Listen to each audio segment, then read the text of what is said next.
हरियाणा की राजनीति में ना आजकल एक बड़ा बवाल मचा हुआ है। बात छोटी मोटी नहीं है। एक पूर्व उप मुख्यमंत्री ने पुलिस पर जान से मारने की कोशिश का आरोप लगा दिया है, वो भी सनसनीखेज तरीके से। तो चलिए देखते हैं कि आखिर ये पूरा मामला है क्या। देखिए ये हेडलाइन, एक पुलिस वाले ने गाड़ी रोकी और पिस्तौल तान दी। सुनने में किसी फिल्म का सीन लगता है ना, पर यह कोई फिल्म नहीं बल्कि हरियाणा के एक बहुत बड़े नेता का पुलिस पर लगाया गया एक बेहद गंभीर आरोप है। और ये घटना अपने आप में कई सारे सवाल खड़े कर देती है। तो हो ये रहा है कि एक तरफ है एक सीनियर नेता और दूसरी तरफ पुलिस। मामला सीधा सीधा टकराव का है। आरोप यह है कि हरियाणा के पूर्व उप मुख्यमंत्री जब पुलिस चीफ से मिलने जा रहे थे तो रास्ते में पुलिस की ही एक एजेंसी, जिसे क्राइम इन्वेस्टिगेशन एजेंसी यानी CIA कहते हैं, उसके कुछ लोगों ने उन्हें कथित तौर पर गाड़ी से कुचलने की कोशिश की। और इतना ही नहीं, उन पर बंदूक तक तान दी। मतलब मामला बहुत संगीन है। तो चलिए सबसे पहले देखते हैं कि सड़क पर यह टकराव हुआ कैसे। अच्छा, तो इस पूरे मामले में आमने सामने कौन है?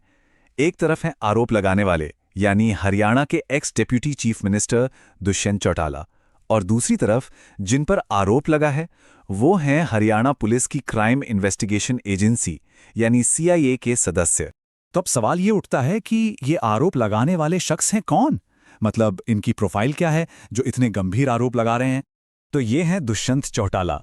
और देखिए, ये कोई आम आदमी नहीं है, ये जननायक जनता पार्टी यानी JJP के लीडर हैं और हरियाणा के पूर्व उप मुख्यमंत्री रह चुके हैं। और इसी वजह से ये मामला सिर्फ एक पर्सनल झगड़ा नहीं रह जाता, बल्कि एक बहुत बड़ा पॉलिटिकल मुद्दा बन जाता है। तो आखिर ये सब कुछ शुरू कहाँ से हुआ? इस टकराव की जड़ क्या है? चलिए थोड़ा पीछे चलते हैं। देखिए, कहानी शुरू हुई एक यूनिवर्सिटी से। चौटाला की पार्टी JJP वहाँ स्टूडेंट्स से एक डायलॉग करना चाहती थी, लेकिन उन्हें परमिशन नहीं मिली। अब जब परमिशन नहीं मिली तो पार्टी की जो स्टूडेंट विंग है उसने कर दिया प्रोटेस्ट। इसी प्रोटेस्ट में उनके 6 कार्यकर्ता गिरफ्तार हो गए। बस इन्हीं कार्यकर्ताओं को छुड़ाने की मांग लेकर चौटाला साहब पुलिस सुपरिटेंडेंट से मिलने जा रहे थे, और तभी रास्ते में ये पूरी घटना हो गई। अब इस घटना के बाद जो हुआ उसने मामले को और तूल दे दिया। बात आ गई गुंडागर्दी के आरोप तक।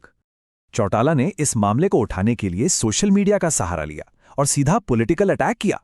उन्होंने लिखा, यह है BJP का नया हरियाणा, पुलिस की वर्दी में गुंडे। इस एक लाइन ने, आप समझ सकते हैं, इस पूरे मामले को एक अलग ही राजनीतिक रंग दे दिया। और वो यहीं नहीं रुके, उन्होंने बात को और आगे बढ़ाते हुए पूरे सिस्टम पर ही सवाल खड़ा कर दिया। उन्होंने कहा, जब रक्षक ही भक्षक बन जाए तो व्यवस्था पर सवाल उठना तो लाजमी है। ये एक बहुत बड़ी बात है। इसने सीधे सीधे पुलिस की भूमिका पर ही एक बड़ा प्रश्न चिन्ह लगा दिया। तो मुद्दा बिल्कुल साफ था। एक तरफ पुलिस जिसका काम है जनता की रक्षा करना, और दूसरी तरफ उसी पुलिस पर भक्षक यानी हमलावर होने का आरोप। ये एक बहुत ही गंभीर और चौंकाने वाला विरोधाभास है कि नहीं? तो सवाल ये है कि इस सब के बाद हुआ क्या? क्या कोई एक्शन लिया गया? देखते हैं कि आगे सबूत, शिकायत और सवालों का क्या सिलसिला चला। देखिए, चौटाला ने इस मामले को ऐसे ही जाने नहीं दिया। वो हिसार के सुपरिंटेंडेंट ऑफ पुलिस से मिले, बाकायदा एक लिखित शिकायत दर्ज कराई, और तो और घटना का जो कथित CCTV फुटेज था उसे भी अपने सोशल मीडिया पर शेयर कर दिया और पब्लिकली इसे पुलिस की गुंडागर्दी का नाम दिया।